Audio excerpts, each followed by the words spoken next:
I think that caused people to write up their inflation. But nonetheless, we continue to make good progress on bringing inflation down. And so... When you, just to follow up, when you say that you're willing to either maintain the rate for longer, what is the tolerance of the Federal Reserve for inflation coming in above its 2% target? So we're strongly committed to bringing inflation down to 2% over time. That is our goal, and we will achieve that goal. Markets believe we will achieve that goal, and they should believe that, because that's what will happen over time. But we stress over time, and so I think we're making projections that do show that happening, and we're committed to that outcome, and we will bring it about. Rachel. Hi, Chair Powell, Rachel Siegel from the Washington Post. Thanks for taking our questions. You and others have been saying that relief on housing inflation is coming, but it still hasn't shown up meaningfully in the CPI or the PCE. Does that challenge your assumption about when the shift will finally break through, since it hasn't at that point?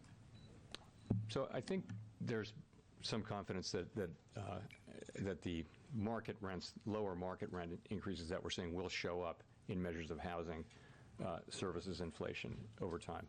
There's a little bit of uncertainty about when that will happen, but there's real confidence that they will show up eventually over time. But again, uncertainty about the exact timing of that. Okay. And will you be able to get overall inflation down to target if housing doesn't break through quickly, and does that affect the timing for eventual cuts this year? We will get aggregate inflation down.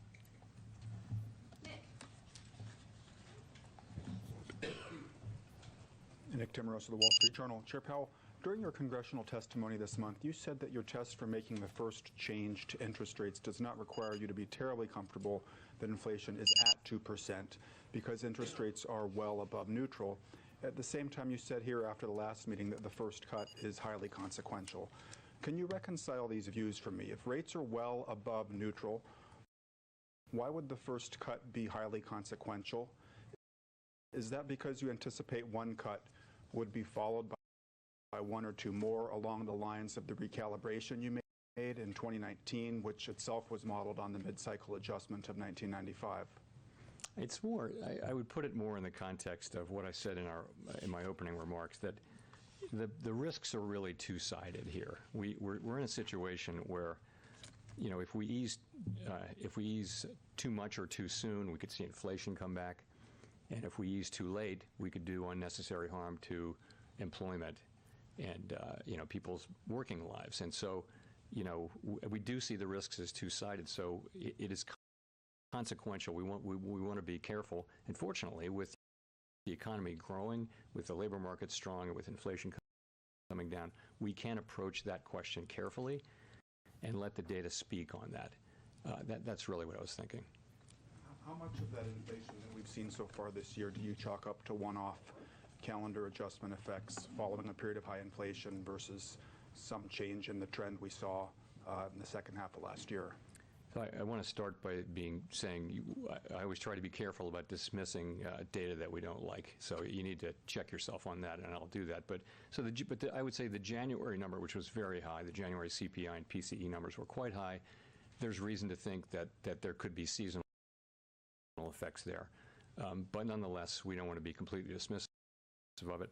The February number was higher than expectations, but we have it at currently well below 30 basis points core PCE, which is not terribly high. So it's not like the January number. But I take the two of them together, and I think they haven't really changed the overall story, which is that of inflation moving down gradually on a sometimes bumpy road toward 2%.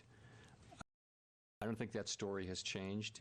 I also don't think that those readings added to anyone's confidence that we're moving closer to that point. But you know, we didn't. Last thing I'll say is we didn't excessively celebrate the good inflation readings we got in the last 7 months of last year. We didn't take too much signal out of that. What you heard us saying was that we needed to see more, that we could, you know, we wanted to be careful about that decision, and we're not going to overreact as well to these these 2 months of data, nor are we going to ignore them.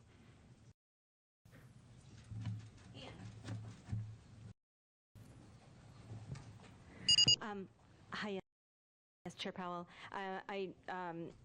Could you speak a little bit more about the timing? Is there enough data between now and, say, May to be able to get the kind of confidence that you say that, you still need, or by June, is there enough data for you? Just give us a sense of your thinking there. Thank you. Yeah, so we make decisions meeting by meeting, and we didn't make any decisions or about future meetings today. Those are going to depend on our ongoing assessment of the incoming data, the evolving outlook, and the balance of risk. So I really don't have anything for you on any specific meeting looking forward. But, just a question of, is there even enough data for you to be able to? We'll take, things can happen during an intermeeting period, if you look back. Unexpected things, so I wouldn't want to dismiss anything. So I just would say that the committee wants to see more data that gives us higher confidence that inflation is moving down sustainably toward 2%. I also mentioned, and we don't see this in the data right now, but if there were a significant weakening in the data, particularly in the labor market, that could also be a reason for us to begin the process of reducing rates. Again, there's nothing in the data pointing at that, but those are the things that we'll be looking at coming meetings, and without trying to refer to any specific meeting. Hi, Chris Rieger, Associated Press. Thank you. In the projections, there is an increase in the neutral rate, as you know, and higher rates, a quarter point higher rates projected in 2025, 2026. Can you speak about what might be behind that? Is there a real sense here that the economy has perhaps changed in some way that higher rates will be needed in the future? Thank you. So you're right, they're pretty modest changes, but you're right, there was an uptick in the longer run rate, and also there's a 25 basis point increase in 25 and 26. In terms of are rates going to be higher in the longer run, if that's really your question? I don't think we know that. I think we think that rates were generally low during the pre-pandemic, post-global financial crisis era for reasons that are mostly,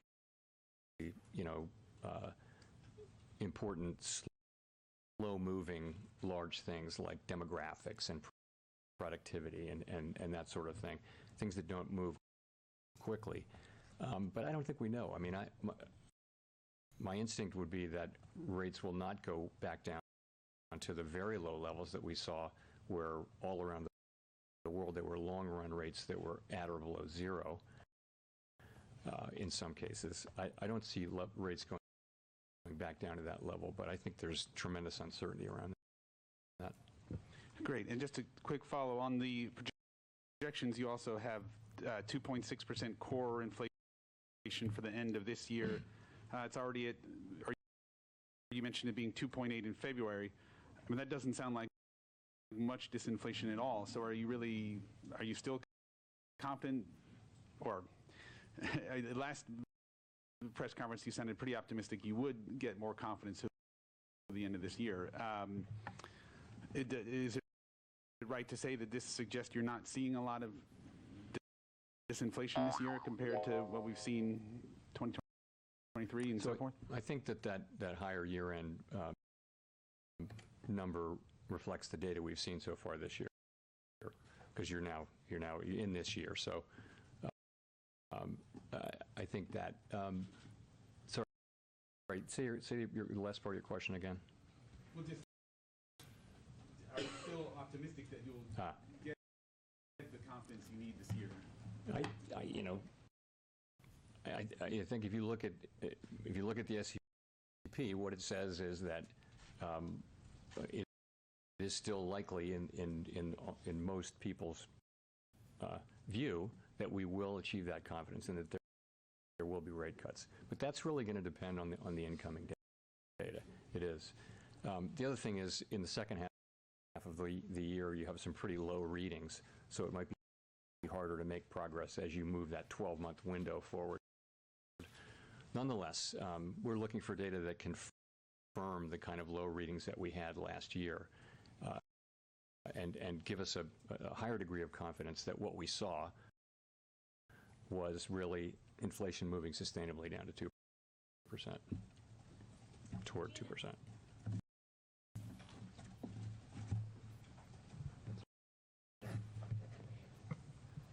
Gina Smilik, the New York Times. Thank you for taking our questions. Per your comment, Anne, that a weakening in the labor market would be a reason to potentially cut rates, or at least a consideration in making a rate cut.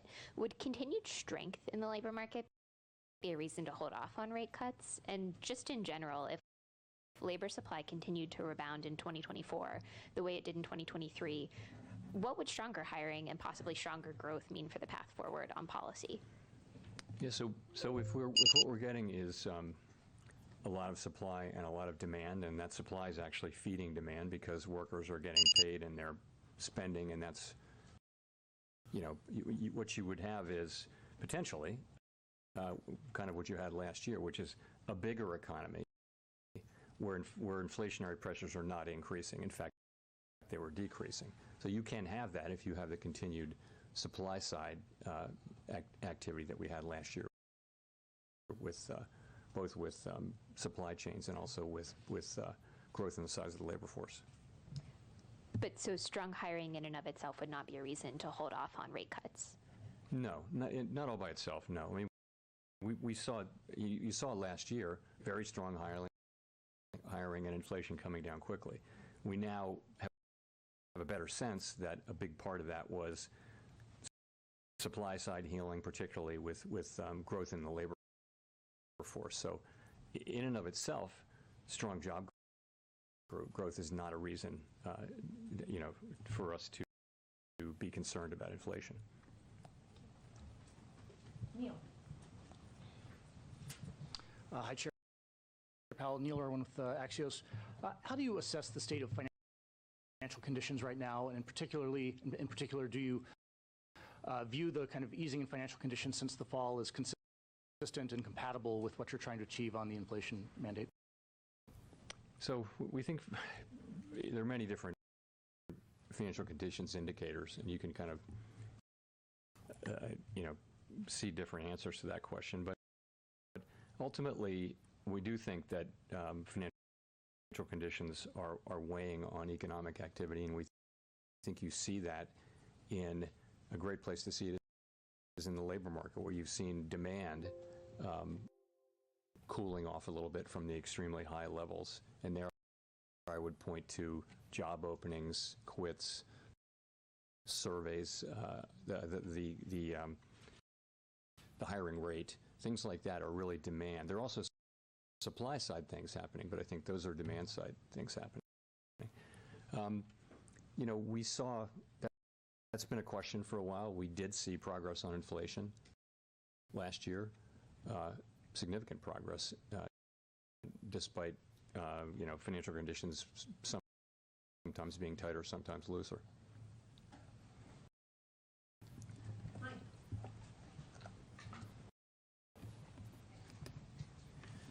Michael McGee with Bloomberg Radio and Television. Can you give us more color on how the committee is thinking about inflation dynamics now? What we've seen at the beginning of the year, are they more one-off increases that will fade, or is there more of a secular turn with goods prices rising again and service prices staying sticky? And also, housing prices have been sort of the Godot of this cycle, in that you keep expecting them to go down and they don't. How does the committee see this playing out forward since you've raised your inflation forecast? So I see the committees looking at the 2 months of data and asking the same question you're asking and saying we're just going to have to see what the data show. As I mentioned, you can look at January, which is very high reading, and you can, and I think many people did see the possibility of seasonal adjustment problems there. But again, you don't want to, you got to be careful about dismissing the parts of the data that you don't like. So then February wasn't as high, but it was higher. So the question is, what are we going to see?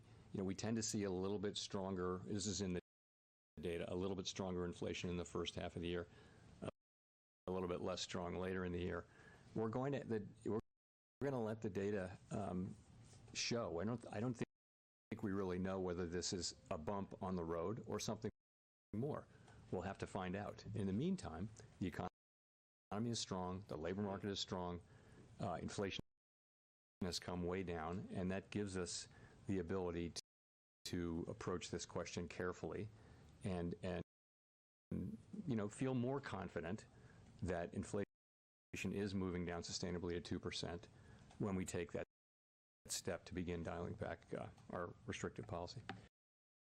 Well, you've talked about the desire to have confidence that inflation is continually moving down. Has the recent numbers we've gotten for inflation data dented that confidence at all? It certainly hasn't improved our confidence. It hasn't raised anyone's confidence, but I would say that the story is really essentially the same, and that is of inflation coming down gradually toward 2% on a sometimes bumpy path, as I mentioned. I think that's what you still see. We've got 9 months of 2.5% inflation now, and we've had 2 months of kind of bumpy inflation. We were saying that it's going to be a bumpy ride. We consistently said that. Now here are some bumps, and the question is, are they more than bumps? And we can't know that. That's why we are approaching this question carefully. It is very important for everyone that we serve that we do get inflation sustainably down. And I think the historical record, you know, every situation is different, but the historical record is that you need to approach that question carefully and try to get it right the first time and not have to come back and raise rates again, perhaps, if you cut inappropriately, prematurely. Go to Edward. Thank you, Mr. Chairman. Edward Lawrence with Fox Business. I wanted to ask you, you received a letter from, well, the Federal Reserve, first independent body, understanding Congress has oversight over that. You received a letter from Senators Elizabeth Warren and Sheldon Whitehouse that said, calling on you to lower interest rates, to cut interest rates, because it says, quote, the potential that it may remain too high for too long has halted advances in deploying renewable energy technologies and delayed significant climate and economic benefits from these projects. So has higher interest rates caused that? Have they? Well, first of all, I respect our, you know, in our system of government, it is Congress that has oversight responsibility over the Fed. We place a tremendous amount of importance on our engagements with Congress and always treat them with great respect. In this case, I would say those are, you know, our mandate is for maximum employment and price stability and the other things that we do, and that's what we're trying to accomplish. We're trying to do that in a way that sustains the strong growth we're seeing, the strong labor market we're seeing, but allows us to make further progress with inflation. That's how we can best serve the public and leave the other issues, which in many cases are incredibly important, such as those you mentioned, leave those to the people who have responsibility for those. There was another letter from 24 lawmakers saying that the higher rates are squeezing the working people. How do these letters affect what you guys are doing policy-wise? We receive these these letters with respect, and we write careful responses and address concerns. We listen, again, because we're talking to the people who in our system of government have oversight over our activity. So that's, but at the end of the day, we take that on board, but we have to make our judgments, and we have to stick to our knitting, which is maximum employment, price stability, supervise and regulate the banks, work on the payment system, the things that we do. Claire. Thank you. Claire Jones, Financial Times. Thanks a lot for the opportunity to ask a question. As chair of the FOMC, would you want to see unanimity on the committee or something close to it, meaning no more than one dissent before you begin cutting rates? Thank you. We're very consensus-oriented organization, and we do try to achieve consensus and ideally unanimity. People do dissent. It's something that happens. Life goes on, and it's not a problem. We've always had dissents, and so you respect thoughtful dissents very much. It's like you may not agree with some arguments, but you really want to understand them. So you may read a book that takes a position that you have long opposed, just to understand that book. So I treat dissents with real respect as well. Simon, one will be okay.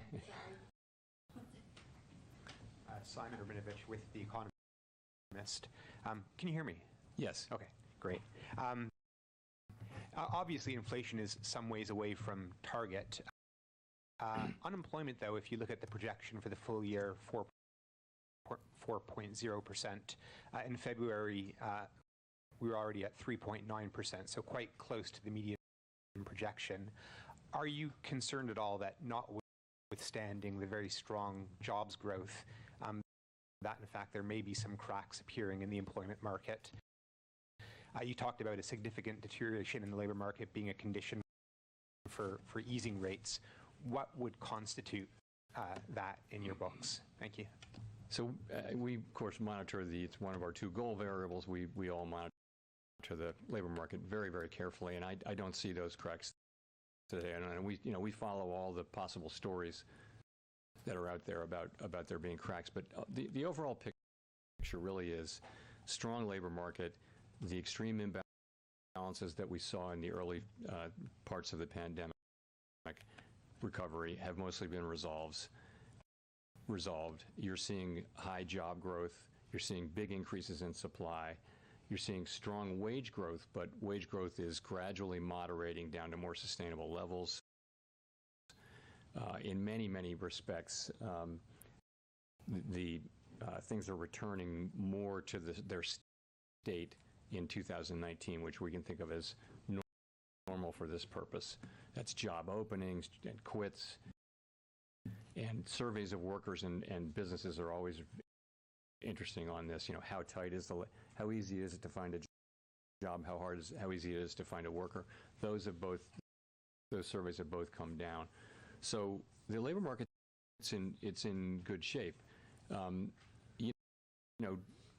You do see things like the low hiring rate, and people have made the argument that if layoffs were to increase, that would mean that the net would be fairly quick increases in unemployment. So that's something we're watching, but we're not seeing it. Of course,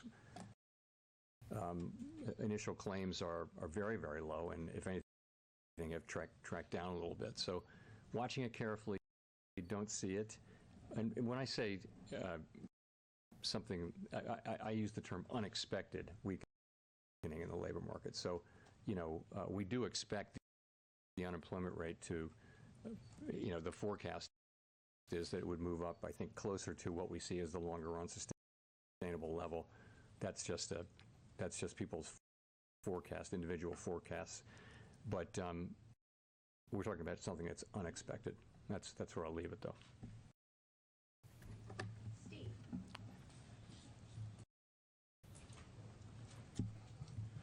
Steve Matthews with Bloomberg.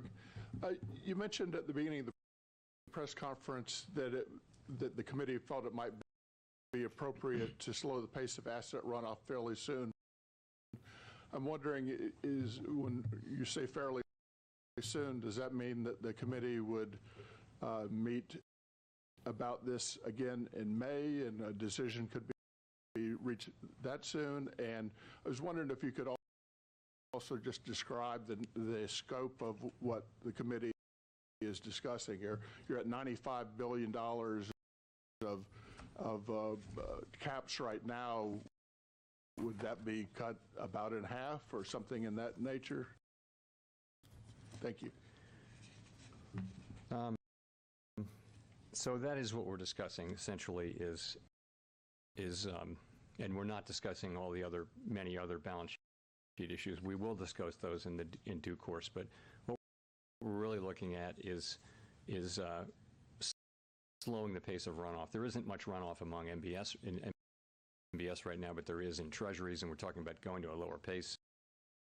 I don't want to give you a specific number because we haven't had an agreement or a decision, but that's the idea.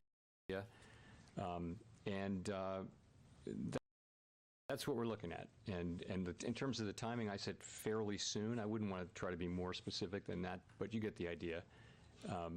The idea is, and this is in our longer run plans, that we may actually be able to get to a lower level because we would avoid the kind of frictions that can happen.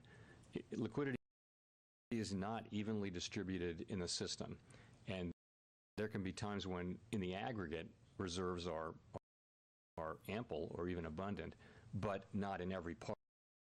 And those parts where they're not ample, there can be stress, and that can cause you to prematurely stop the process to avoid the stress, and then it would be very hard to restart, we think. So as something like that happened in 19, perhaps. So that's what we're doing. We're looking at what would be a good time and what would be a good structure. And, fairly soon is words that we use to mean fairly soon. And will there be a discussion about returning to an all treasuries balance sheet at some point? So that our longer run goal is to return to a balance sheet that is mostly treasuries. I do expect that once we're through this, we'll come back to the other issues about the composition and the maturity and revisit those issues. But it's not urgent right now. We want to get this decision made first, and then we can, when the time is right, come back to the other issues.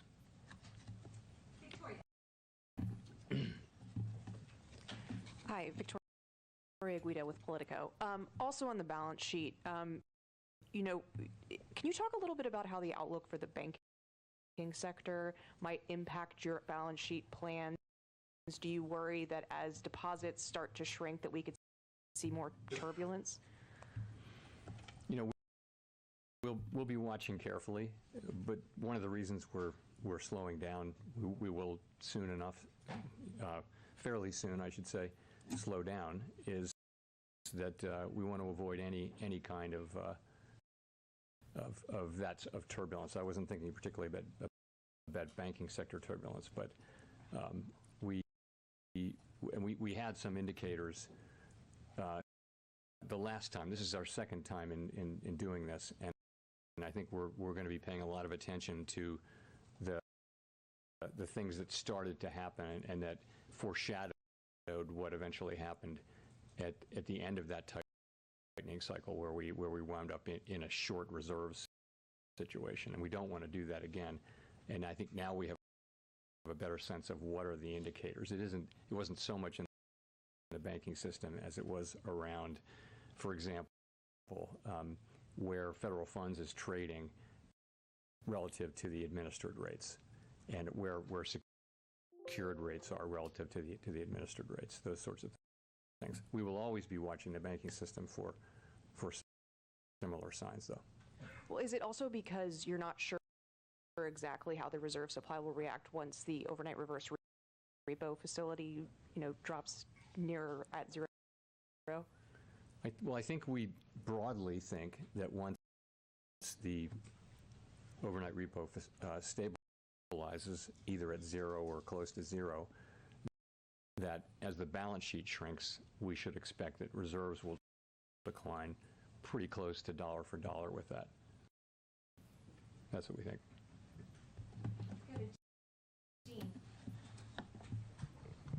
Hi, Chair Powell. Jean Young with M&I Market News. I wanted to ask also about the balance sheet. Will you said that starting the taper sooner could get you to a smaller balance sheet size.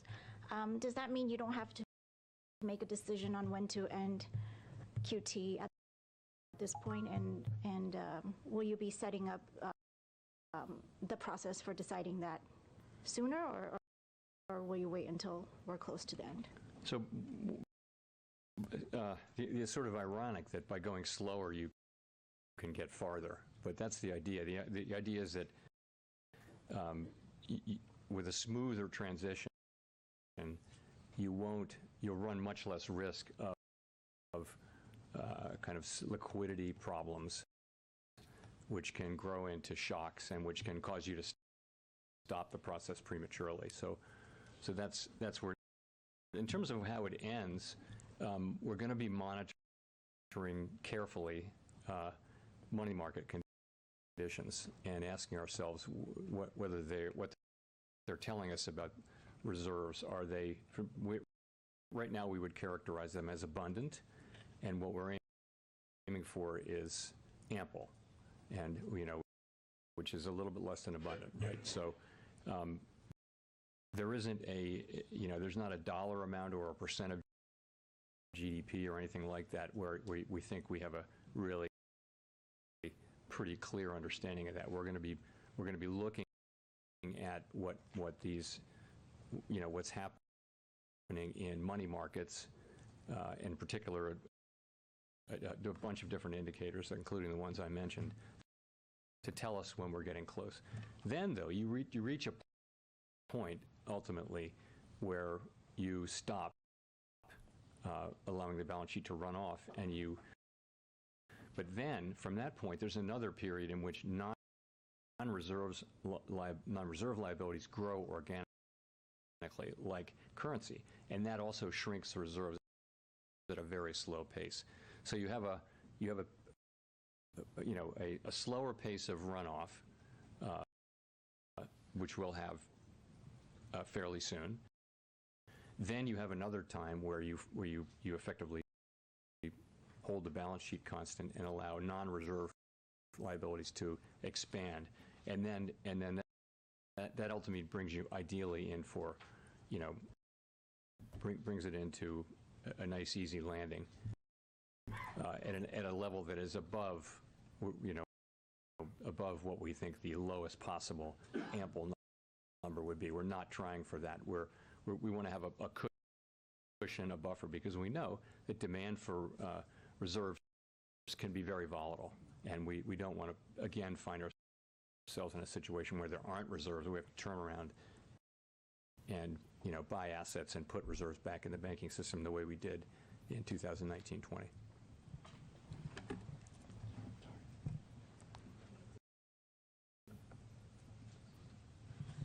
Hi, Nancy Marshall-Genzer with Marketplace. Chair Powell, you said you're waiting to become more confident that inflation is getting to your 2% goal before you cut rates. Can you just sum up more specifically what data you're looking at that would give you that confidence? Sure. So most importantly, we're looking at the incoming inflation data and the contents of it and what they're telling us. So that'll be, and also the various components. So obviously that's what we want. We want more confidence that inflation is coming down sustainably toward 2%. And I mean, of course, we'll also be looking at all the other things that are happening in the economy. We'll look at the totality of the data, including everything essentially, as we make that assessment. But the most important thing will be the inflation data that's coming in. Are there things that you would give more weight to, like wages?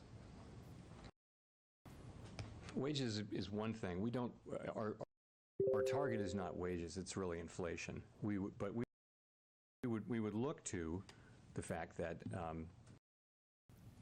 wages are still coming in very, very strong, but they've been wage increases. That is to say, wage increases have been quite strong, but they're gradually coming down to levels that are more sustainable over time, and that's what we want.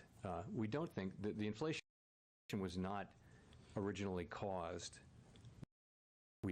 I don't think, mostly by wages. That wasn't really the story. But we do think that to get inflation back down to 2% sustainably, we'd like to see, continuing gradual movement of wage increases at still high levels, but back down to levels that are more sustainable over time.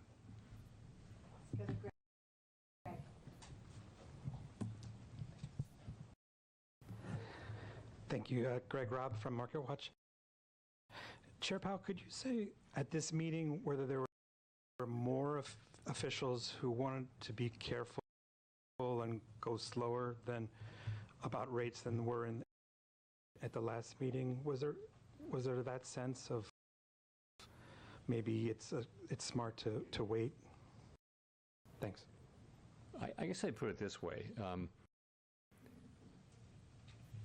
If you look at the incoming inflation data that we've had. But folks, I know you have said to Congress that you are going to wait for approval before the Fed does anything, launches anything.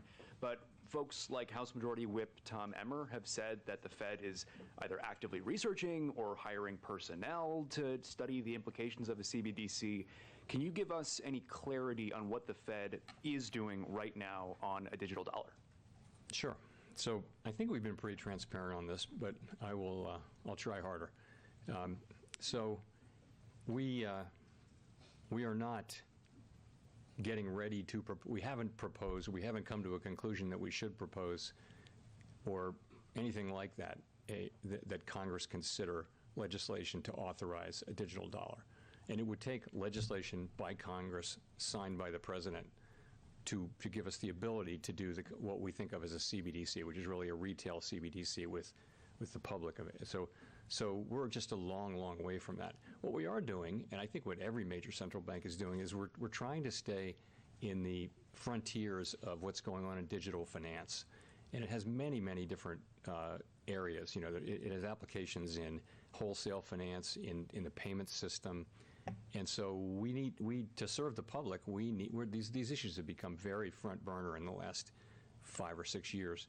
We need to be knowledgeable about all that. So we actually do have people trying to understand things that are, but it's wrong to say that we're working on a CBDC and then we've secretly got a lab here where we've got one and we're just going to spring it on Congress at the right moment. We don't. I haven't at all in my own mind made a decision that I think this is something the U.S. should be doing. I just think it's something we need to understand, and we do have people who are keeping up with that as part of the broader payments landscape. That's how I would characterize it. Mark.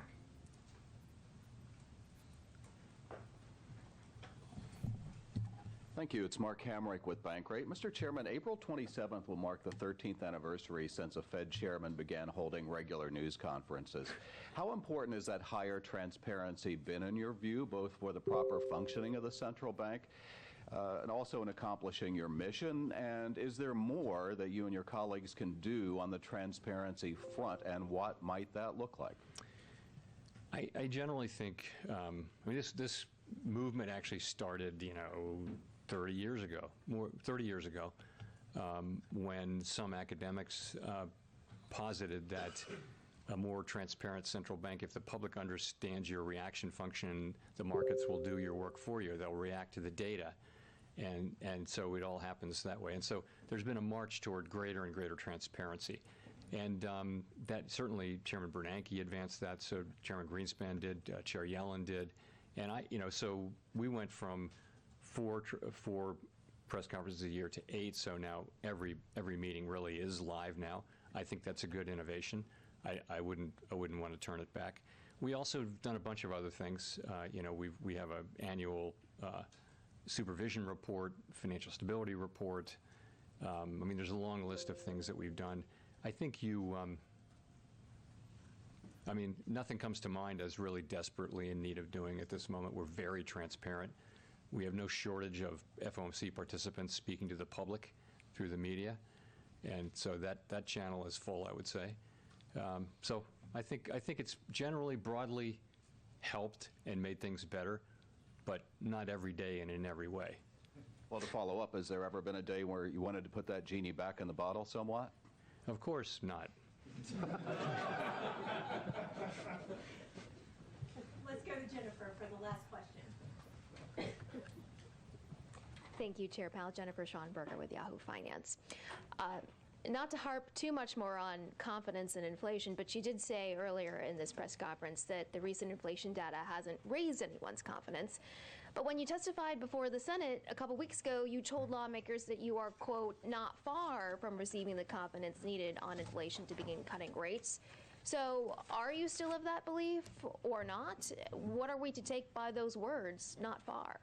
So let me say my main message at that in those 2 days of hearings was really that the committee needs to see more evidence to build our confidence that inflation is moving down sustainably toward our 2% goal, and we don't expect that it will be appropriate to begin to reduce rates until we're more confident that that is the case. I said that any number of times, so those were kind of the main part of the message. We repeated that today in our statement. I also, to the language you mentioned, I really pointed out that we had made significant progress over the past year, and what we're looking for now is confirmation that that progress will continue. We had a series of inflation readings over the second half of last year that were really much lower. We didn't overreact, as I mentioned, but that's what I had in mind.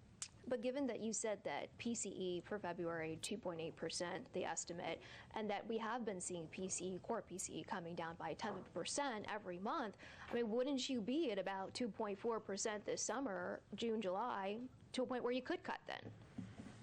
Well, we'll just have to see how the data come in. We would, of course, love to get great inflation data. We got really good inflation data in the second part of last year. Again, we didn't overreact to it. We said we needed to see more, and we said it would be bumpy, and now we have January and February, which I've talked about a couple of times. So, we're looking for more good data, and we would certainly welcome it.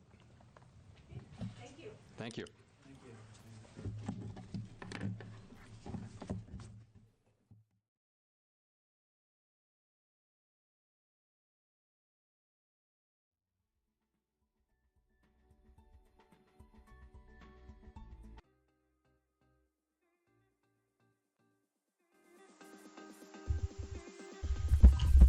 Buonasera a tutti, per chi è collegato.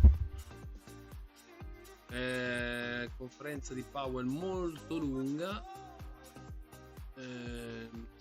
Mercato che ha reagito, ha rispettato i pattern che avevamo, e tutto come da previsioni. Adesso vediamo se riusciamo a fare anche qualche operazioncina in diretta. Non manca tanto, perché appunto sapete che appunto con la chiusura anticipata si prevede l'ora legale, il mercato chiuderà alle 9 e abbiamo un 34 minuti ancora, e comunque abbiamo il tempo per fare un po' di considerazioni e ragionamenti.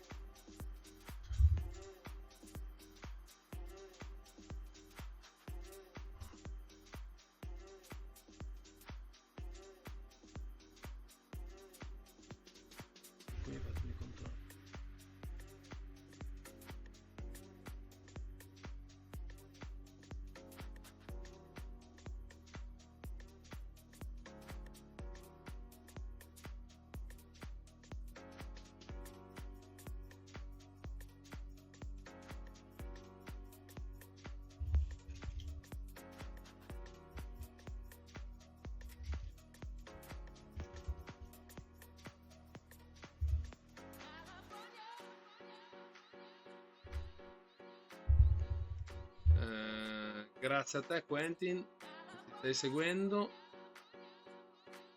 Allora, vediamo un po' se, come ho dimostrato qui nella live, adesso magari forse la musica un po' corta. Passo.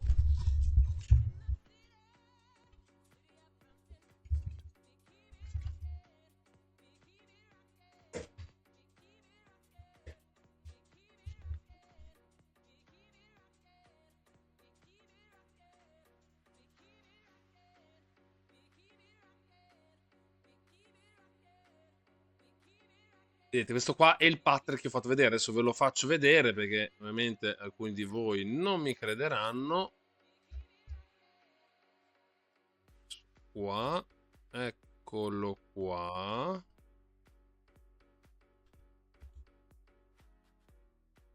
Questo è quello che ho scritto oggi alle 13:30 nel canale Naviprum dove analizziamo le cose. Vedete? E avevo già evidenziato questo pattern qui nelle precedenti ore e di solito un pattern rialzista e ovviamente, chiaramente, quando ci sono degli eventi come quello tipo della Fed, ovviamente può capitare che appunto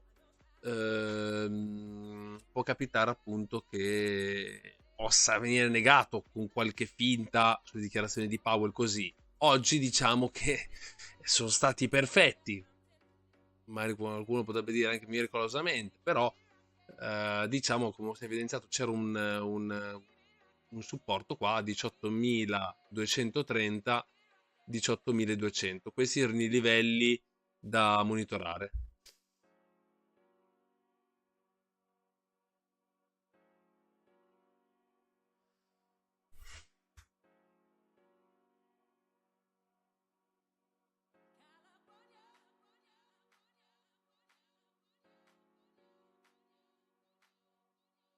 Qua, stando su un titolo che abbiamo dato.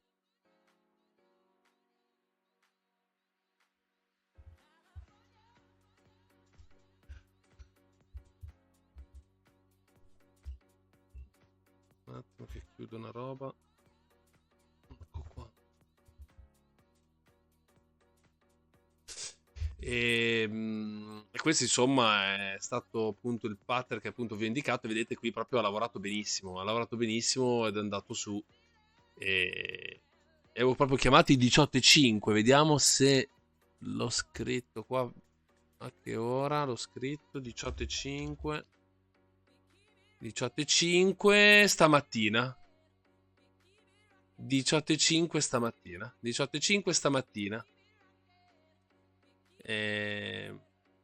Vi faccio anche vedere, non ho problemi.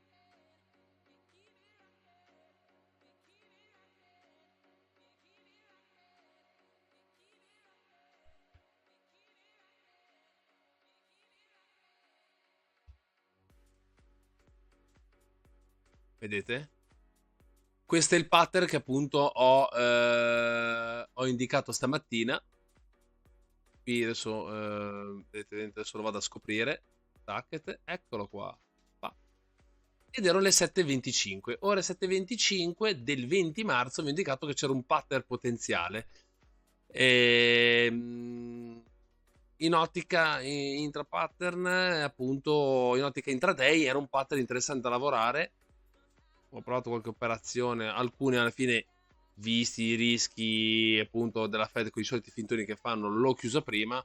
In questo caso diciamo sono stati perfetti, appunto non hanno fatto nessuna finta e il target diciamo di questo pattern appunto era 18.5.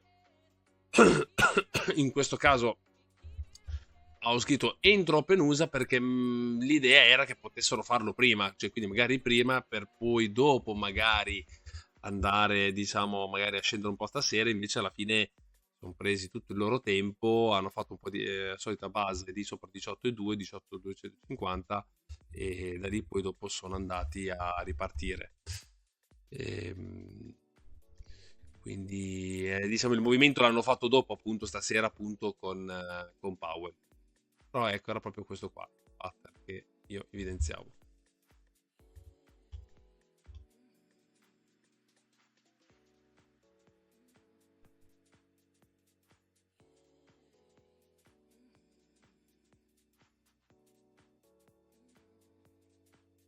Ecco qua.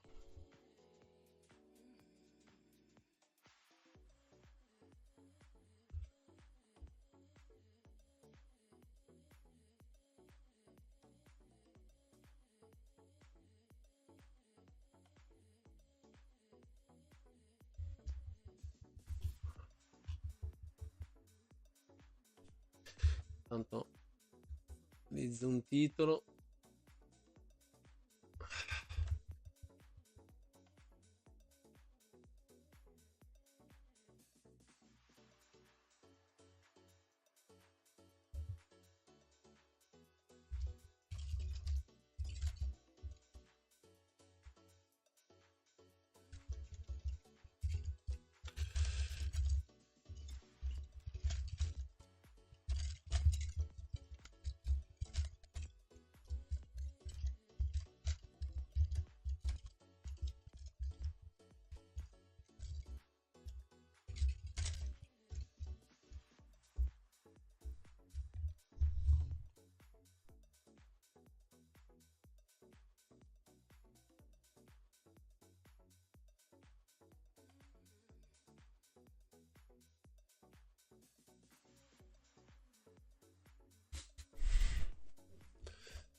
Ecco qua. Allora, ho sistemato una cosa.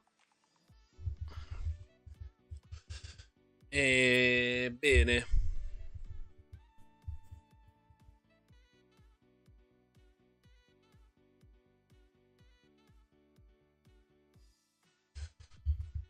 Il mercato a questo punto, da qui ad domani mattina, se stornerà lo farà sopra i 18.300, 390, 360, 390, 360 e da lì potrebbe ripartire.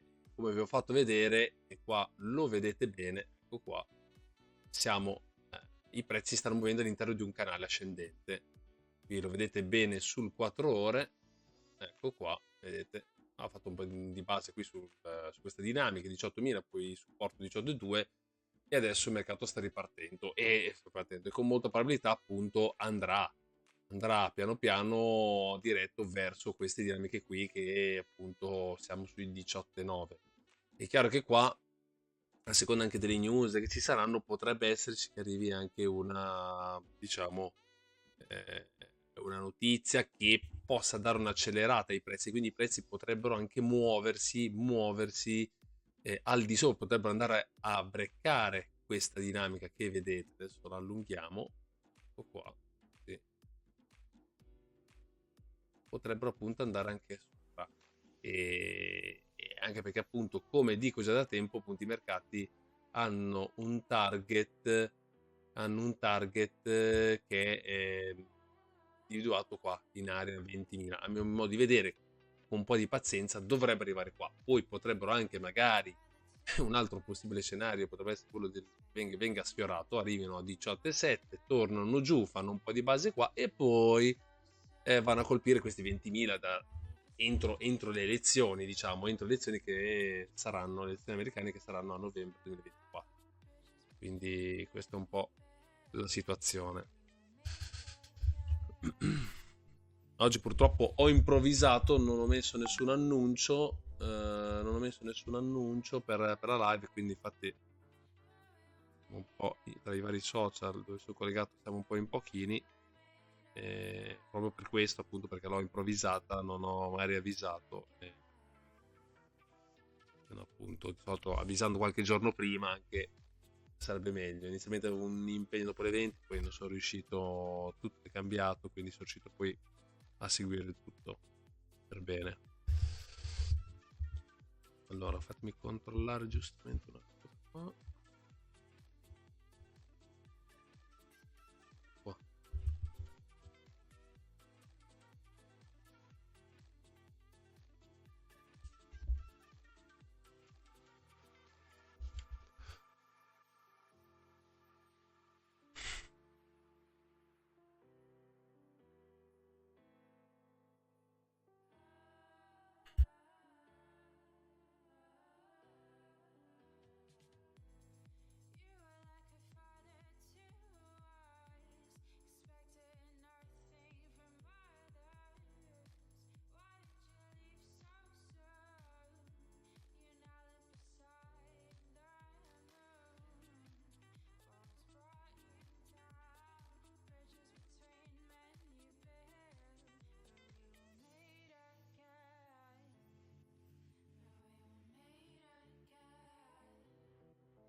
E vedete, questa è la situazione del Nasdaq. Adesso sta provando a venire giù. Vediamo un attimino. Eccolo qua, eccolo qua.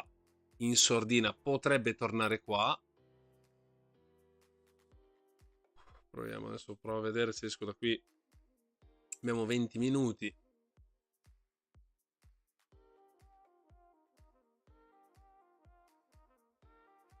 Questa, diciamo, è una resistenza. Più o meno circa. Quindi questa può essere venduta. Niente.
Vediamo qua se ci salta fuori uno shortino.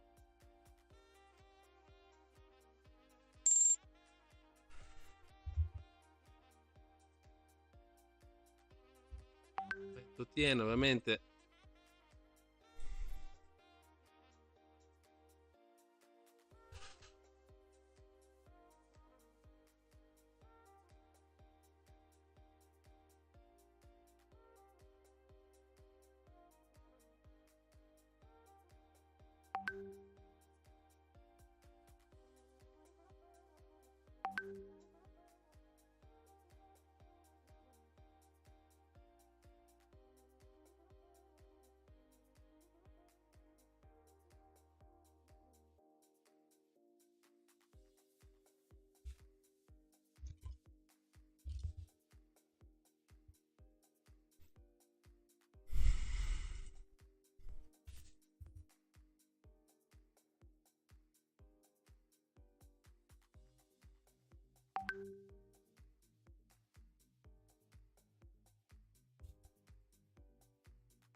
Vediamo se rimangia adesso. Ha un po' sporcata la resistenza, l'indice.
Come andiamo?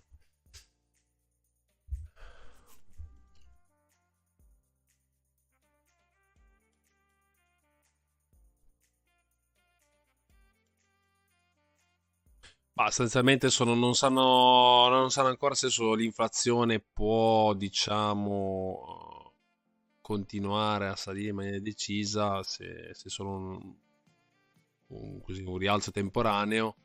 Adesso sì, rimangono prudenti e a secondo un po' di come usciranno i prossimi dati, li si regoleranno e decideranno, vedranno se sarà il caso di allentare, tagliare un po' i tassi, eccetera, eccetera. Adesso alcuni componenti della Fed vedono un possibili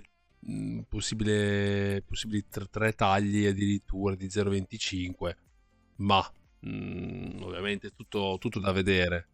Sono tutte chiacchiere al momento.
Vediamo, mercato che sta ancora adesso tenendo, non ne vuole sapere, vediamo se è stretto qua, probabilmente a chiudere, non vuole mollare, aia, vedete, beh,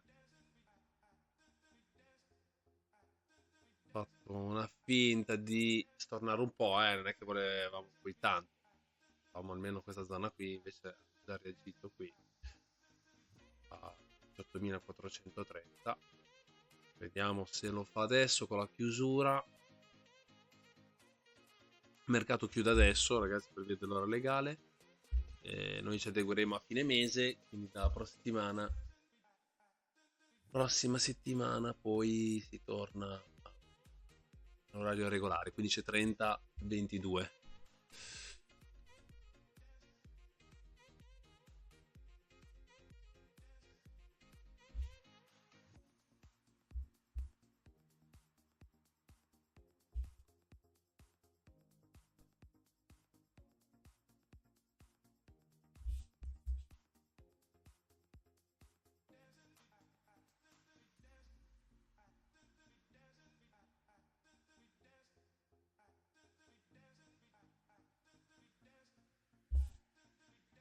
Gran forza, guardate, vedete, ha rotto la resistenza e vedete come sta reagendo. Adesso sta reagendo, eccolo, vedete, ce la fa, non ce la fa, non ce la fa. Vediamo.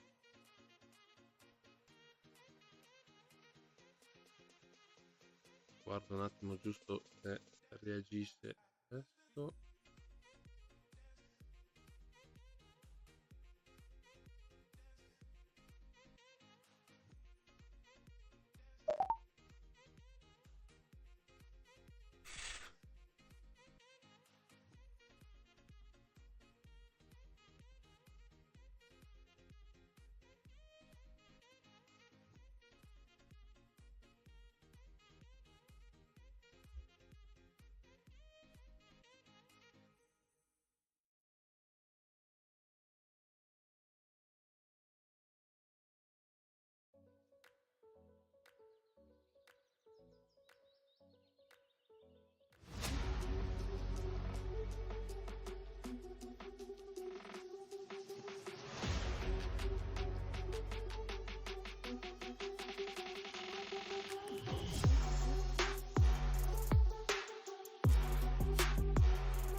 insomma,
faccio una prova no, provo a fare una prova con Telegram. Vediamo la diretta.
Prova, prova. Sto facendo una prova, ragazzi. Ditemi se mi sentite.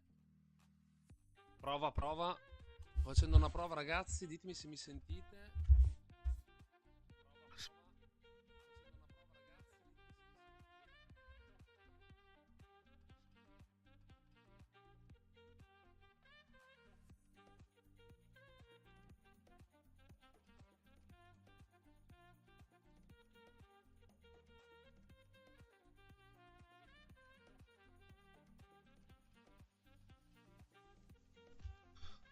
Adesso devo capire se chiudendo qua, vediamo, Non dovrei più sentire il ritorno. Allora, mercato che è salito al momento, ha rispettato il nostro pattern. Questo è il cable. Andiamo qua. Prova.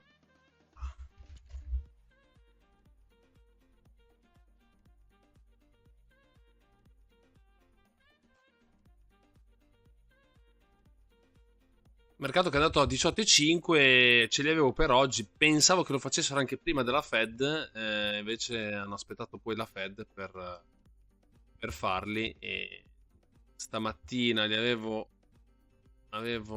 appunto segnalati qua, come vi faccio vedere.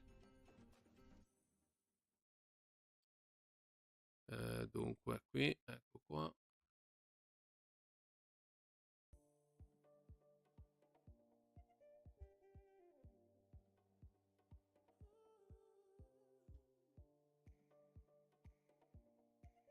Ecco qua, vedete, avevo adesso qui 18,5 non li hanno fatti entro l'open. Non li hanno fatti dentro l'open, però ecco, vedete, questo qui era il target, avevo il pattern che si stava formando e con buone, alte probabilità, perché appunto, come vi dico sempre, appunto, la probabilità al 100% non si può avere, diciamo che appunto mi aspettavo che gli indici potessero oggi, o prima o dopo con la Fed, comunque salire, cosa che appunto poi si è concretizzata. Vedete qua, questo, ecco, vedete?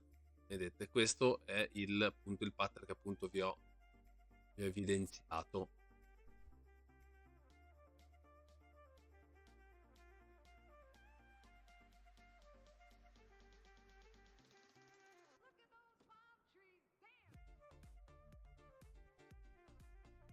comunque sì, e poi le altre qua, e quindi adesso sì, con molta probabilità l'indice andrà verso 18.670 e poi 19.000. Questi sono i prossimi target, da capire se da qui a domani mattina ci sarà un pullback qua, in questa area qua, verso, sì, sopra i 18.430. Questa qui è stata un livello molto importante, è stato rotto, vedete qua, 350-400, quindi difficile che da qui a venerdì tornano sotto. È più probabile che da qui a venerdì appunto arriverà una tirata unica con l'indice che andrà appunto qua verso 19.000 anche. Quindi se abbiamo 2 sedute, quindi assai probabile che l'indice si porterà verso i 19.000. Siamo già qua al livello. Ecco qua. Quindi questo, diciamo, è lo scenario più probabile al momento, e come vi ho già indicato, ecco qua.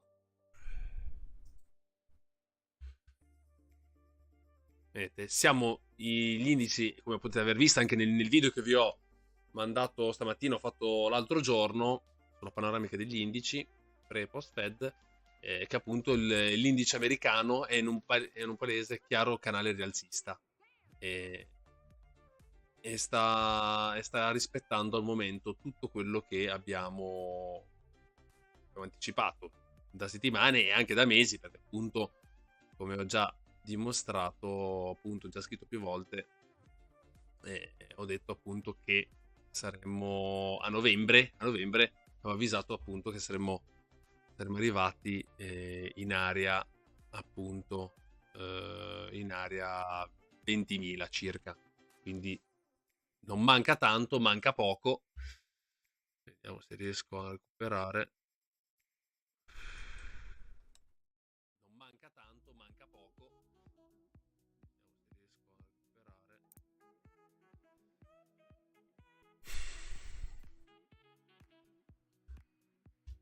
Se qualcuno, adesso non so se c'è la possibilità di scrivere qua nelle dirette su Telegram, che se avete qualche quesito o domanda potete farla, o se no appunto mi scrivete in privato @Baddisav, e trovate tutti appunto i riferimenti del caso. Comunque state sul mio profilo appunto, riuscite da lì, dovreste riuscire a scrivere.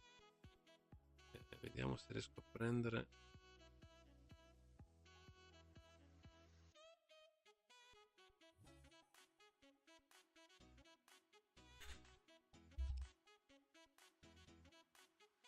Allora, vediamo. Tanto andiamo ad andare a vedere un attimo l'oro. L'oro qui, anche questo è interessante, il Russell, che ha molto spazio a mio avviso da recuperare. Se uno va a vedere anche il ratio Nasdaq rapportato al Russell, vedrà che appunto il Russell ha molto spazio e dovrebbe, siccome a mio avviso rispetto agli altri indici, recuperare. Se ci recupero, vediamo se già queste settimane o comunque da qui all'estate arriverà magari un recupero. Ecco.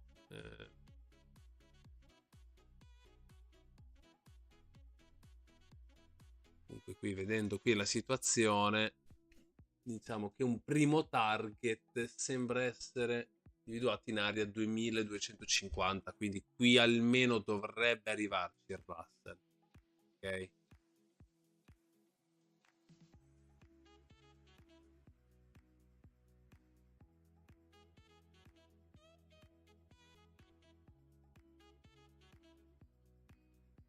Comunque sì, in questa zona dovrebbe andarsi. Vediamo se già entro Pasqua, ma sì, sicuramente. Poi adesso vedremo se può anche andare più su. Vediamo un attimino il settimanale. Ecco, questo è il settimanale. Vedete, qui è stato quest'anno importante affondo, che adesso lo sta recuperando. L'ha recuperato. E su cui vedete abbiamo una importante resistenza in area 2100. E si riuscirà a portarsi verso il 2250, poi ci sono i massi storici, vedete, 2005. assolutamente fattibili nei prossimi mesi, forse magari da qui all'estate potrebbe il Russell andare a recuperare e tornare qui. Vediamo se c'era anche un taglio dei tassi, quindi un possibile taglio dei tassi potrebbe andare a favorire il settore growth e small, che è sostanzialmente bastonatissimo da almeno 3 anni, perché sono dei titoli che li hanno portati sottoterra. Quindi è uno dei settori più sottovalutati e che sicuramente, a mio avviso, arriveranno degli acquisti nelle prossime settimane. Secondo me arriveranno da parte di istituzionali, fondi, qualcosa ne arriva per forza. Abbiamo altre società che hanno fatto percentuali esorbitanti, come dire anche delle Big 7 e tante altre big, e altre proprio le hanno portate probabilmente azzerate, quindi penso che ci sarà un po' di compensazione. Dunque, l'oro ce l'abbiamo qua, fatemi vedere un attimino il silver, so che qua è un po' incasinato. Questa è la situazione sul silver. Secondo me è un grafico, secondo me pochi hanno visto, perché molti sono abituati a guardare i grafici 60 minuti, giornaliero, senza mai allargare, guardare per bene tutte le informazioni che vi può dare un grafico, e vedete che questo qui insomma sta dando delle indicazioni molto interessanti, e attenzione perché qui adesso qui abbiamo iniziato la dinamica, ma se si rompe i 26,40 qua il silver, attenzione perché qui si inizia a fare sul serio, si inizia a giocare grosso, quindi chi ha spazio, chi vuole magari posizionare, fare un po' di diversificare un po' col portafoglio, a mio avviso un pizzico di silver va preso. E qui abbiamo ovviamente un target, insomma, molto importante, sembra impossibile, ma secondo me non è impossibile vederlo in questa zona qua, per chi avrà pazienza di lavorare appunto questo indice.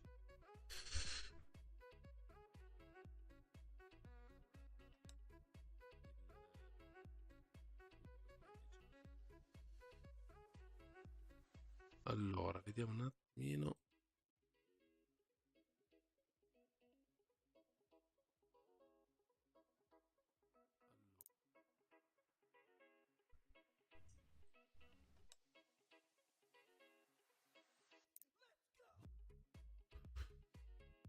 Quindi andiamo a vedere un attimino il gold.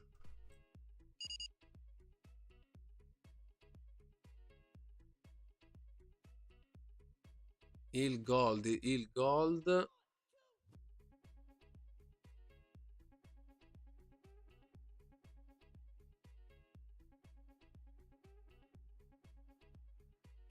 Allora, qua.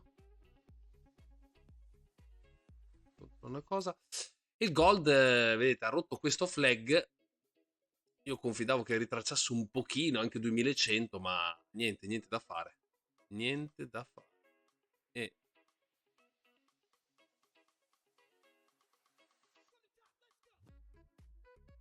niente da fare, e come vedete qui ha rotto in maniera palese. Adesso vediamo se potrà stornare un po', però come già detto qui l'oro, ogni ritracciamento, come dico ormai da tempo, mesi, anni e così, da qualche anno, adesso l'oro è da comprare, e un portafoglio non può mai non avere oro. È chiaro che ovviamente è meglio averlo a prezzi ovviamente buoni e bassi, perché chiaramente se l'oro, come è vero, andrà verso 2800, 3000, è ovvio che comprarlo lì, insomma, sarà un po' troppo, magari troppo in alto, ecco. Però ecco, per chi deve costruire un portafoglio, l'oro ci vuole sempre, poi uno lì può dopo, l'oro ci vuole sempre, dopo lì appunto può dopo fare la size giusta, ecco, in base un po' al rischio, al rendimento che cerca. Però ecco, l'oro non si può non avere l'oro in portafoglio, a mio avviso. Qui direi che ha già raggiunto il target, che era di breve questo pattern qui, aveva proprio qui 2200, quindi sì, verso 2200, adesso lì probabilmente se ci sarà un ritracciamento lo farà dopo che l'oro è andato a rompere i massimi. Dopo che ha rotto i massimi andrà probabilmente a fare un ritracciamento e con molta probabilità, ecco qua, forse questa zona qui non la va.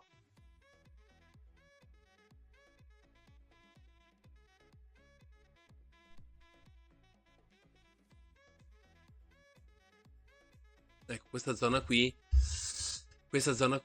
non la va, poi dopo forse rompe, potrebbe tenere bene questa qui di 2175 circa. Questa qui è il primo supporto da monitorare per l'oro.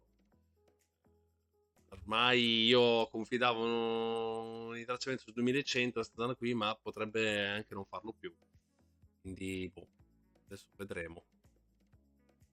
Ecco qua si vede meglio il tutto. Ecco qua, signori. Vedete, questo è il triangolo che hanno rotto e sono partiti su qua con un rialzo veramente pazzesco, pauroso. Ho fatto un altro consolidamento ed è reagito. Adesso sembra impensabile appunto avere un ritracciamento qui in questa zona qua. Boh, stiamo a vedere. Bene.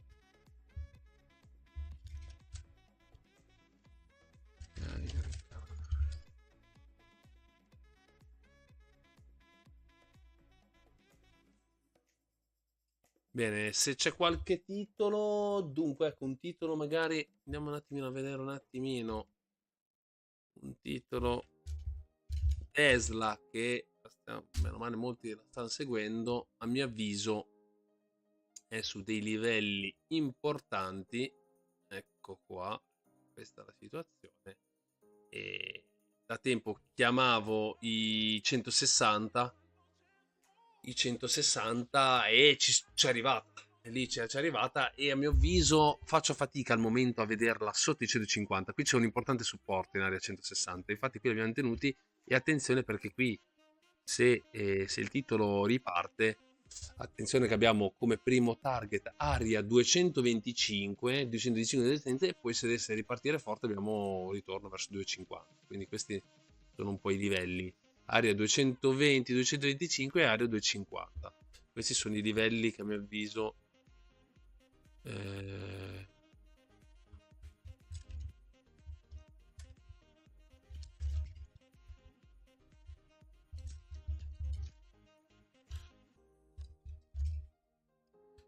quindi questi sono i target che a mio avviso appunto potrebbero essere toccati da appunto dal titolo se parte. Mi senti bene Giallo? Mi stai sentendo bene? Datemi un feedback. Quindi adesso qui io ho già attenzionato il titolo e già ci stava ieri un ingresso. Fortunatamente ancora, in base vista la performance oggi degli indici, non è scappato via, è ancora lì. Però ecco, potrebbe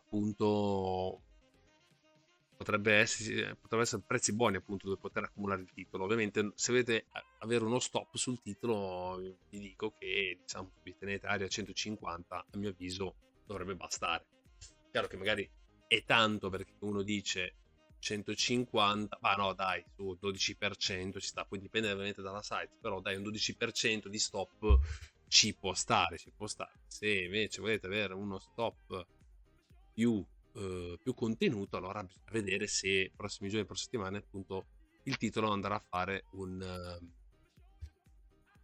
appunto un ritracciamento, ecco, verso questi livelli.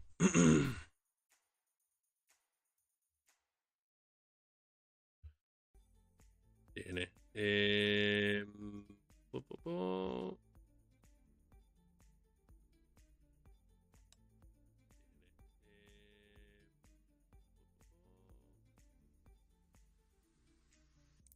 Vediamo se dunque altri asset che possiamo andare a vedere. Il loro abbiamo toccato, c'è il petrolio.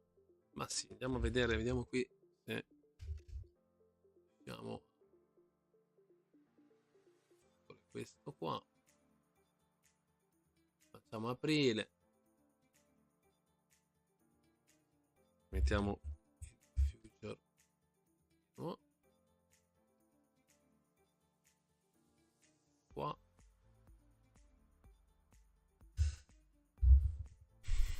Questo è il giornaliero. Il petrolio che adesso è rimasto è forte.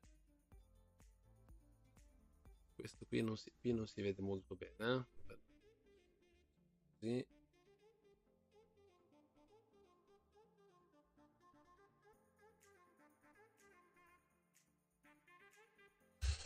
Adesso lo tiro fuori.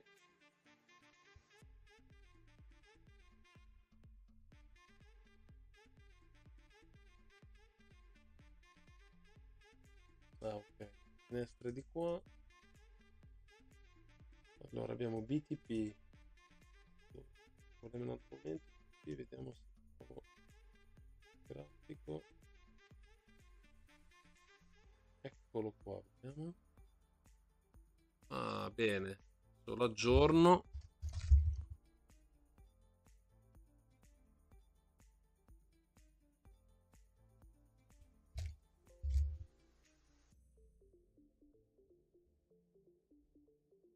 Adesso questa è la scadenza maggio. Sì, scadenza maggio. Siamo già sulla scadenza maggio. Ecco, questa è la situazione.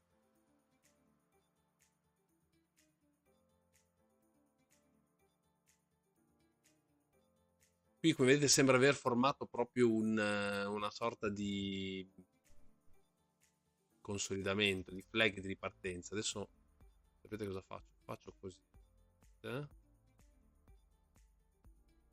Qua che si vede meglio.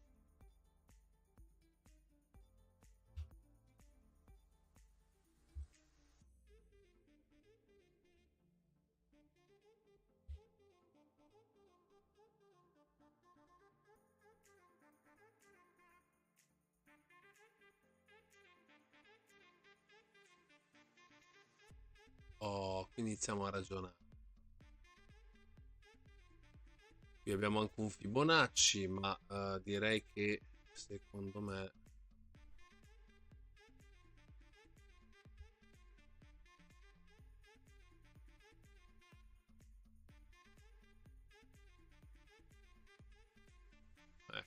vediamo meglio un po' la situazione. Questa diciamo è, vedete, ecco, questo è il mensile e qui vedete appunto c'è stato quel famoso crollo dove poi sono ripartiti, hanno fatto quella porcata che ovviamente i prezzi sono andati addirittura in negativo, ecco infatti lo vedete qua, vedete che l'hanno messo, vedete, guardate che roba. E io lì c'ero, me lo sono visto in diretta, questa cosa qui è stata una roba veramente, ragazzi, assurda, neanche sui libri di scuola c'era. E qui vedendo la situazione qua, appunto il petrolio, l'idea, vedendo tutto l'impostazione, sembra che qui voglia ripartire. Adesso qui la situazione può farsi davvero complessa perché se il petrolio riparte, vedete, qui stiamo lavorando in questa situazione qua, in questo flag, e l'idea è che i prezzi possano ripartire. Appunto il petrolio possa ripartire. Quindi attenzione perché qui c'è un pattern molto interessante. Qui sembra che appunto il petrolio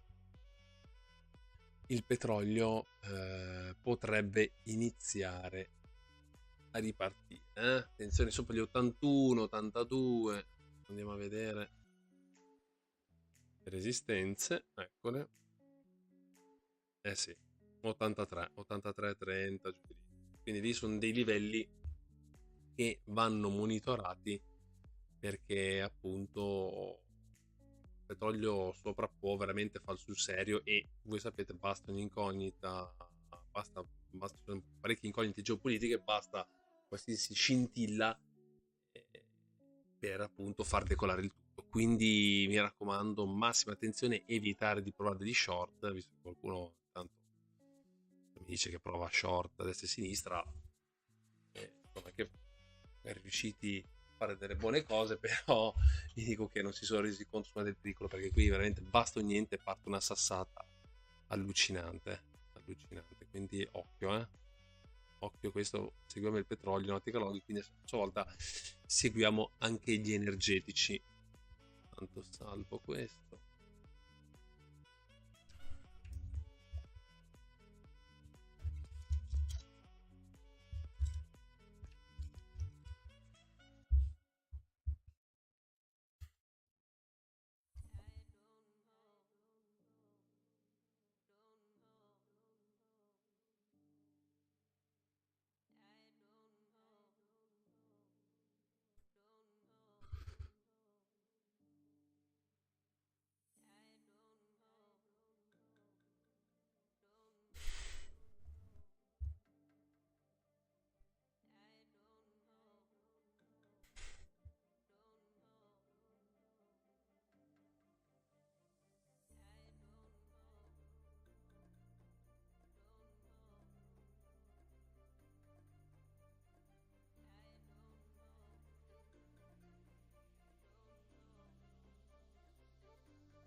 Ok, niente, se avete qualche dubbio o domanda, me la scrivete e vedrò magari di rispondervi. Adesso a questo punto vedo se registrare qualche video. E un attimino a vedere i titoli della cannabis che si stanno muovendo.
Bene, Dow Jones intanto quasi a 40.000, ragazzi. Attenzione, mi sa che sì, ci arriviamo entro venerdì qua, cioè entro già domani praticamente.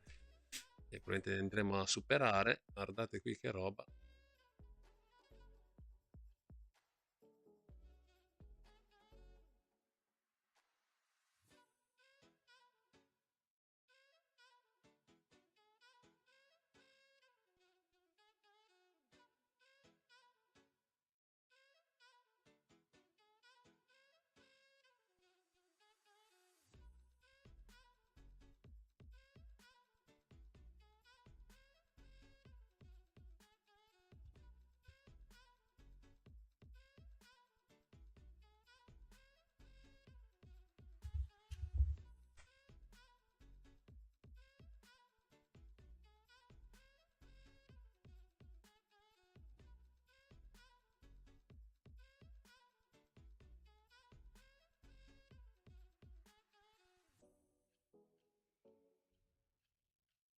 Vedete, ha rotto appunto questo wedge e direi sì.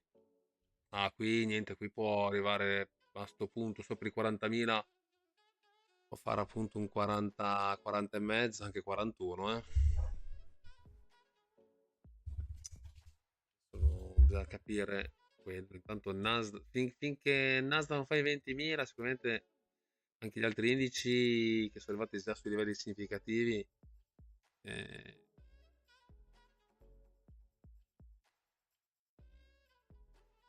dovrebbero appunto continuare a salire, quindi massima attenzione.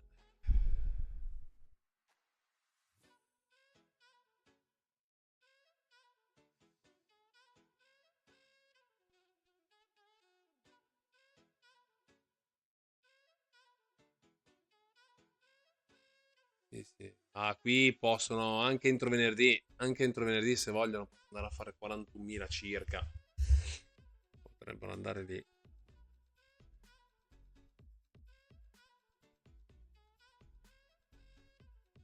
Ricordo che questi target, perché uno direbbe, ma non era impossibile sapere se andava lì. No, io ho già detto appunto, almeno non più tardi di novembre, che appunto dopo quel minimo che avevamo fatto lì in ottobre, da lì sarebbe partita una cannonata, si andava a cercare nuovi massimi, perché la bolla appunto che è partita appunto nel 2009, diciamo, questa mega bolla trascinata, portata avanti dalle banche centrali, e ovviamente gli mancava ancora un atto finale, no? Una fase finale di eccessi, di overshooting, e con molta probabilità appunto si sta manifestando adesso. Adesso vediamo quanto durerà, se dura anche un anno questa fase di eccessi, perché non è che dura un giorno, fa un picco e poi torna giù tutto, quindi potrebbe appunto l'indice potrebbe l'indice con il discorso anche delle elezioni americane, se non saltano fuori certe news negative o eventi esogeni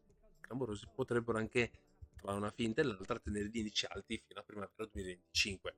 Potrebbero essere capacissimi, quindi insomma, massima attenzione, massima attenzione. E questo è quanto. Aspetta, stavo guardando TLRY, ma devo prendere un altro grafico. Questo.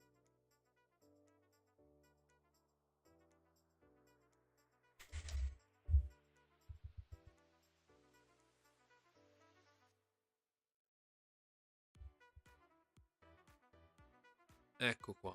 Questo campo cannabis, vedete, su dei livelli davvero importanti, e adesso dovrebbe aver trovato una base. Dovrebbe aver trovato una base, da qui dovrebbe ripartire. Dovrebbe comunque reagire, e abbiamo prime resistenze che sono qua in area 2,75. Adesso bisogna capire se riesce il titolo a rompere questa dinamica. Subito. Ecco qua sulle chiusure positive. Sì, facciamolo un po' più così. Ecco. E questo qui vedete appunto e lì vedete appunto che il titolo, vedete che il titolo appunto da lì potrebbe ripartire e ritornare almeno in questa zona qua, almeno dai, almeno un 3,5 4. Chiaro, per chi è sotto da tanto almeno vorrebbe, se ci saranno le notizie giuste, ci sarà trimestrale tra qualche settimana, potrebbe anche rientrare qui verso l'area 5/7. Diciamo che oltre 7 lo vedo un po' difficile. Ecco, quello a mio avviso è la massima estensione. In caso di speculazione, ora come ora vedrei appunto area 7, massimo. Ecco, vedete, adesso trimestrale qua, ed è 9 di aprile. C'è ancora un po' di tempo, E se il titolo ci arriverà alta trimestrale, allora ecco, bisogna capire se da qui al 9 aprile il titolo potrebbe appunto continuare a galoppare, correre bene, e quindi poi magari la trimestrale poi tende a ritracciare. Quindi fare molta attenzione a questo aspetto. Bene, bene.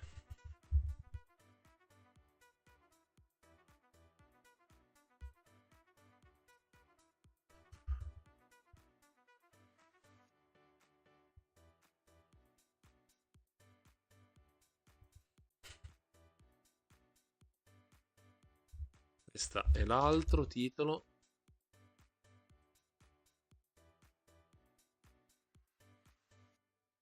E l'altro titolo, sempre il settore cannabis, e vediamo se appunto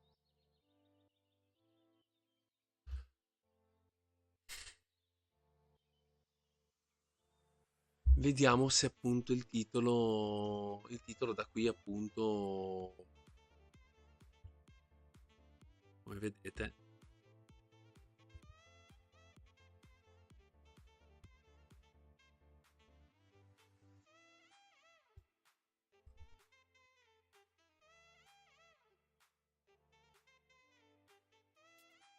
il titolo era appunto in ipervenduto, come vedete sta reagendo proprio da manuale, quindi vedete ha rotto qua, adesso qui c'era una prima, qui questa è la prima dinamica che ha rotto, e infatti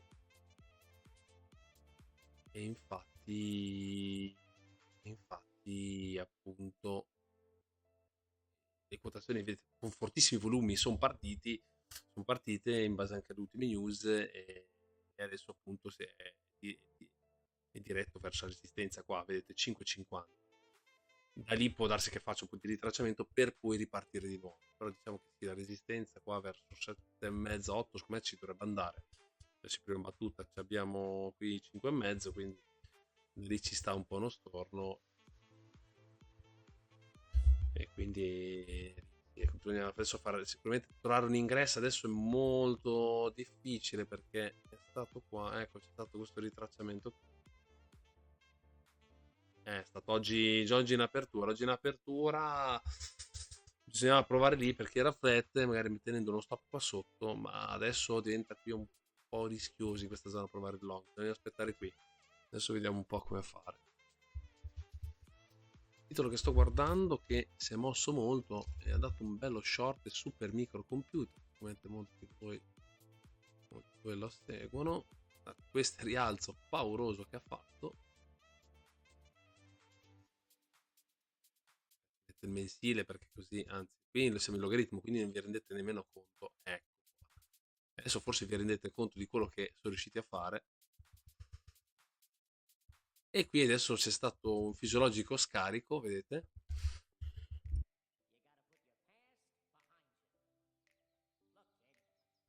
qui dovrebbe appunto rimbalzare verso quest'area qui, e poi attenzione perché potrebbe ritracciare, potrebbe tornare verso la zona qui abbiamo dei supporti, ok, qui.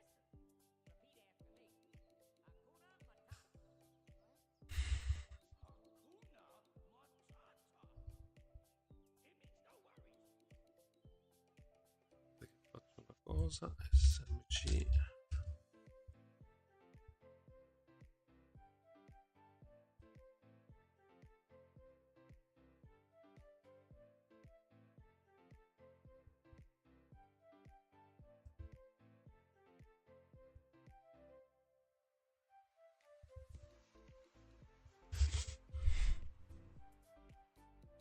adesso questo,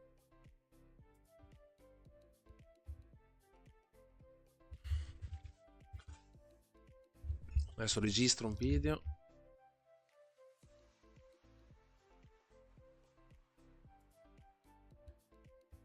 Chart Trust Report aggiornamento del titolo Super Micro Computer SMC ticker.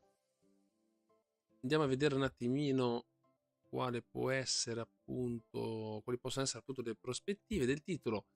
Il titolo che appunto si sta anche leader nel campo delle applicazioni, server, campo IT, e poi ovviamente anche sta sviluppando tecnologie nell'ambito dell'intelligenza artificiale. Infatti ovviamente questi temi qua recenti hanno portato su il titolo diciamo in bolla, come vedete.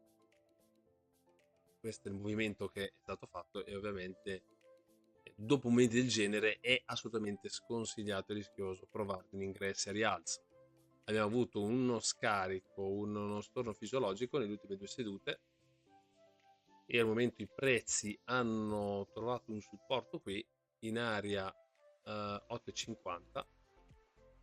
Quello che ci aspettiamo è un rimbalzo del titolo verso appunto area 1000, 1065 circa, e il rischio è poi dopo di avere un'altra fase di storno che potrebbe andare a concludersi verso quest'area qui, quest'area dei 620-650 dollari. Qui abbiamo un'area supportiva da dove il titolo potrebbe stornare. Chiaro che se dovesse tornare molto di più, sotto avremo appunto l'area qui dei 400. A 400 sicuramente, se torna a 400 lì potrebbe essere un buon punto per provare un movimento speculativo, perché solitamente dopo movimenti del genere, se hanno delle cadute importanti, poi comunque vanno a fare una reazione. Solitamente dovesse arrivare un crollo, ipotizziamo secco, verso 400, è ovvio che il primo target sarebbe dopo questo supporto qui, che diventerebbe poi resistenza. Ok? Quindi le aree dove chiudere o eventuali short sono appunto questa, e aree di prezzo dove appunto ha senso provare degli acquisti sono aree speculativi, sono area 630-650 e area 400. Queste sono un po' le zone dove appunto il titolo potrebbe appunto reagire in maniera importante. Quello che dico, sconsiglio, veramente sconsiglio, da parte della mia esperienza, che è di almeno 16 anni sui mercati, di comprare a questi livelli qua. Questi livelli qua, comprare significa essere dei puri masochisti. Il fatto è questo. Quindi massima prudenza, massima attenzione ai prezzi toccati dal titolo a questi livelli. Grazie dell'attenzione.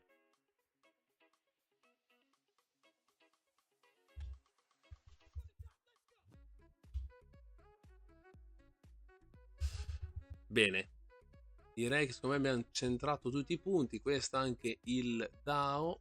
Se c'è qualcosa dopo lo registro, e se avete domande mi scrivete in privato, @Bardistav su Telegram, trovate. Grazie dell'attenzione.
Ok, va bene.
Bene,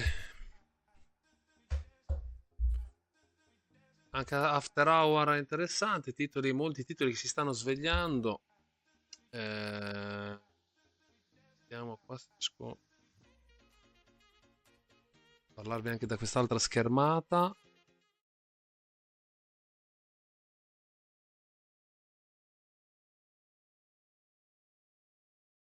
Apertura dei capelli bianchi, colore a lunga durata, intenso e brillante.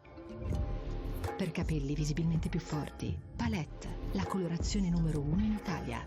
Con noi Buonasera, da Milano in quel caso. da Milano, certo.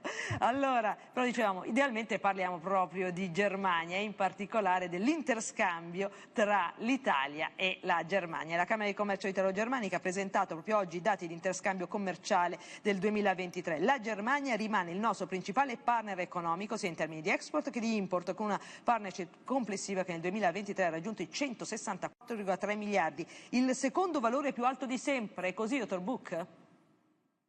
È giusto, confermiamo, è una conferma importantissima per noi, per entrambi i paesi, perché il nostro partenariato è importante quando parliamo del...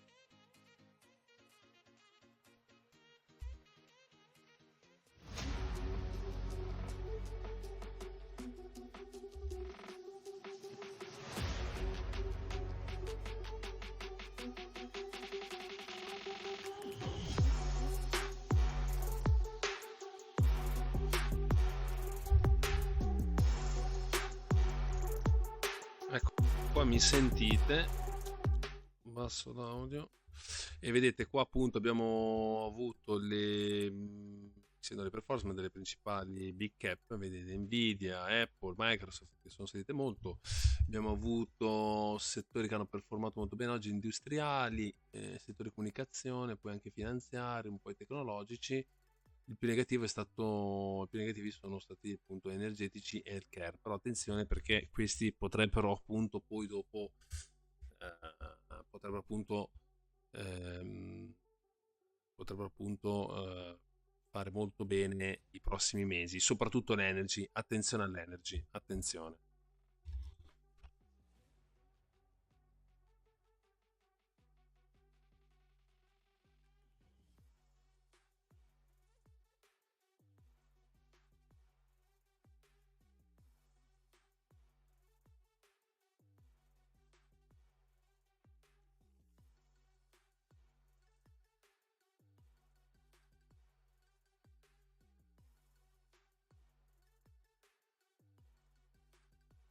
Vedete qua appunto, guardando appunto i settori, qua appunto value, growth, large, mid, small, vedete che c'è un forte recupero delle small e con molta probabilità questo potrebbe essere un segno di ripartenza. Stiamo a vedere se è un segno di ripartenza per il settore delle small che appunto ne ha risentito davvero tanto.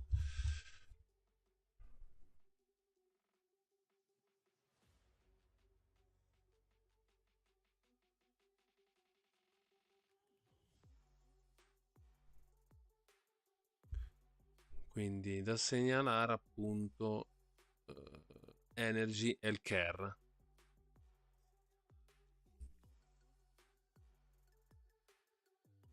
I prossimi mesi, soprattutto Energy da seguire perché abbiamo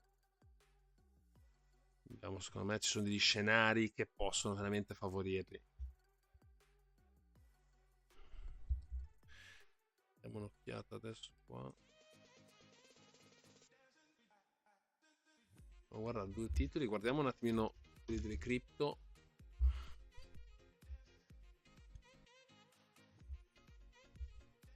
Che sono partite a bomba, anzi guardiamo anche Bitcoin a questo punto, giustamente.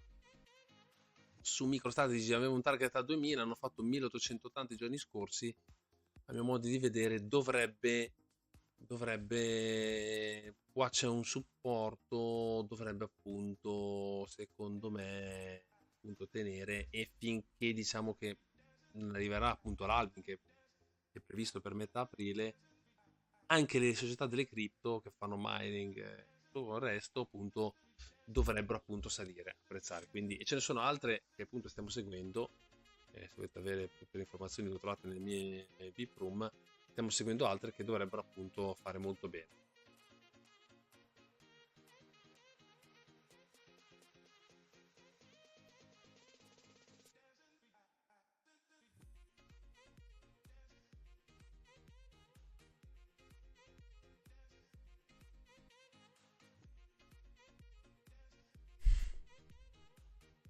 Quindi qua adesso da capire appunto se il titolo a sto punto, visto che si muove molto e il Bitcoin potrebbe arrivare a 100.000 come ho fatto dall'ultimo video, andate a vedere su YouTube l'ultimo video che ho fatto del Bitcoin, non è da escludere, perché adesso abbiamo resistenza 2000, non è da escludere che se parte questa zona, proprio questa zona qui, parte della specola sulle cripto, potrebbe essere che MicroStrategy possa arrivare anche a 4.000.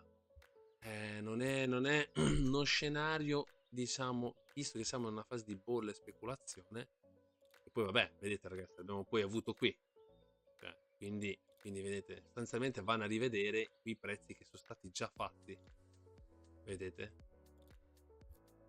Adesso aspetta, avviso magari un mio amico che era interessato a questa cosa di MicroStrategy.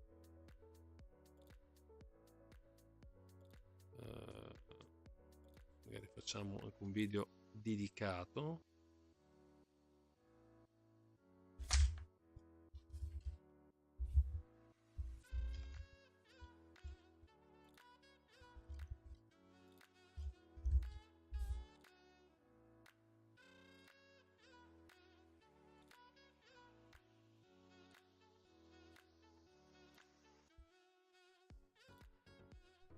Vedete qua è la speculazione dopo che si era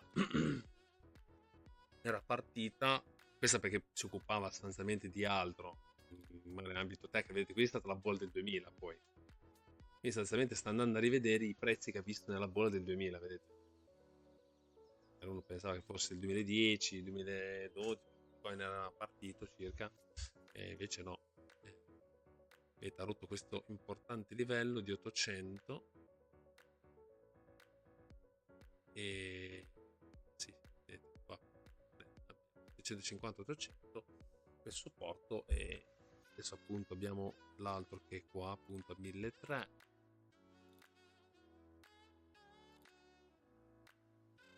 Quindi la metà di questa body, diciamo circa, è sempre un'area supportiva, un livello importante, e con molta probabilità, vedete adesso il giornaliero, come vedete, hanno reagito proprio da questi livelli qua. Vedete, 1250, 1300 da qui, adesso MicroStrategy, se il Bitcoin andrà in bolla, potrebbe appunto ripartire.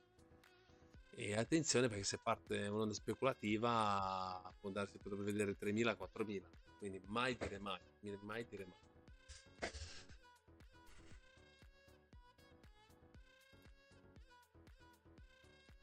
Bene, bene.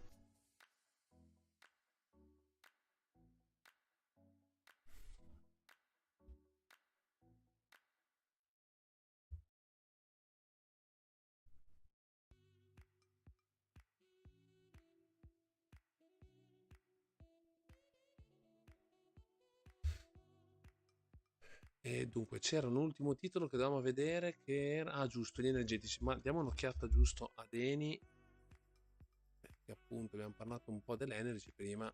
Qui abbiamo un grafico di lungo, ecco qua, come vedete qua, qui si gioca una partita importante. Eni adesso ha le forti resistenze qui in area 1537, dovesse andare a rompere quella, allora lì si inizia a far sul serio, e vedendo un po' le prospettive anche del petrolio, adesso qui ragazzi bisognerà capire se appunto qui sopra potrebbe rotta questi livelli qui di resistenze, così andiamo a